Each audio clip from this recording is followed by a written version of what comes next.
இனிமே கண்ணை மூடிட்டு கடலை எண்ணெய் வாங்கலாம். ஏன்னா மந்த்ரா கடலை எண்ணெய் இதயத்தின் தயாரிப்பு. வறுக்க பொரிக்க ஏன் எல்லா சமையலுக்கும் மந்த்ரா தான். மந்த்ரா கடலை எண்ணெய், அபார ருசி, ஆரோக்கியமான உடல் நலம். பார்லிமெண்ட் மற்றும் மாநில சட்டசபைகளில் மகளிருக்கு 33% இடஒதுக்கீடு வழங்கும் வகையில் சட்டத்திருத்தம் கொண்டுவர மத்திய அரசு முயற்சி மேற்கொண்டது. இது தொடர்பான மசோதா லோக்சபாவில் தாக்கல் செய்யப்பட்ட போது 2 மடங்கு எம்பிக்களின் ஆதரவின்றி மசோதாவை நிறைவேற்ற முடியாமல் போனது.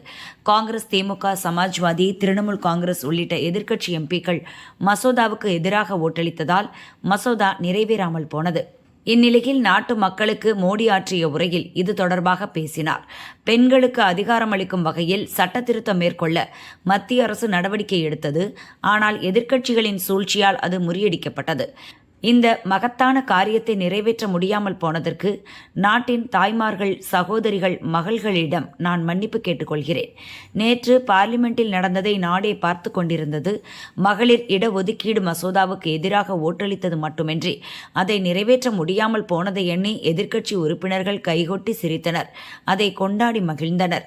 மகளிருக்கு அதிகாரம் வழங்கும் நடவடிக்கையில் மிகப்பெரிய பங்களிப்பை தர திமுகவுக்கு பொன்னான வாய்ப்பு கிடைக்கும். அவர்கள் அதை துஷ்பிரயோகம் செய்தனர்.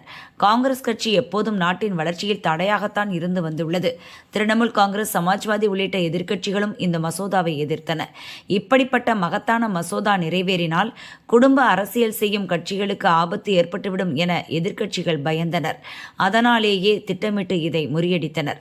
தனிநபர், கட்சி எல்லாவற்றையும் விட தேச நலன் முக்கியம். அதற்காகத்தான் இந்த மசோதா குறித்து நான் அனைத்து கட்சி தலைமைக்கும் தனித்தனியாக கடிதம் எழுதினேன். இந்த மசோதா நிறைவேறினால் அதற்கான பெருமையை நான் எடுத்துக்கொள்ள மாட்டேன். அதை முற்றிலும் எதிர்க்கட்சிகளுக்கே கொடுத்து விடுகிறேன் என வெளிப்படையாக கூறினேன். சாதாரண குடும்ப பின்னணி உடைய பெண்கள் லோக்சபா, சட்டசபைக்கு செல்வதை குடும்ப அரசியல் செய்யும் கட்சி தலைவர்கள் விரும்பவில்லை. தமிழகத்திற்கு கூடுதல் தொகுதிகள் கிடைக்கும் வாய்ப்பை திமுக சரியாக பயன்படுத்தவில்லை. தொகுதி மறுசீரமைப்பு பற்றி தொடர்ந்து அவதூறு பரப்பினர். பொய்யான தகவல்களை பரப்பி மக்களை முட்டாளாக்கும் முயற்சியில் ஈடுபட்டனர். நாடு சுதந்திரம் அடைந்த காலம் முதலே வளர்ச்சி திட்டங்களை காங்கிரஸ் எதிர்த்து வருகிறது. அவர்களுக்கு நேர்மறை சிந்தனையே கிடையாது. மேல் குறிப்பிட்ட 4 முக்கிய எதிர்க்கட்சிகள் மட்டுமின்றி அவர்களின் கூட்டணி கட்சிகளும் இந்த பாவத்தில் பங்கேற்றன. அவர்கள் செய்த பாவத்தை மக்கள் ஒருபோதும் மன்னிக்க மாட்டார்கள். நக்சல் ஒழிப்பு, ஜன்தன், ஆதார் திட்டம், SIR, CAA, டிஜிட்டல் பண பரிவர்த்தனை என எந்த திட்டத்தையும் காங்கிரஸ் எதிர்க்காமல் இருந்ததில்லை. நாட்டின் வளர்ச்சியை தடுக்கும் பாவத்தை தொடர்ந்து செய்து வந்துள்ளது.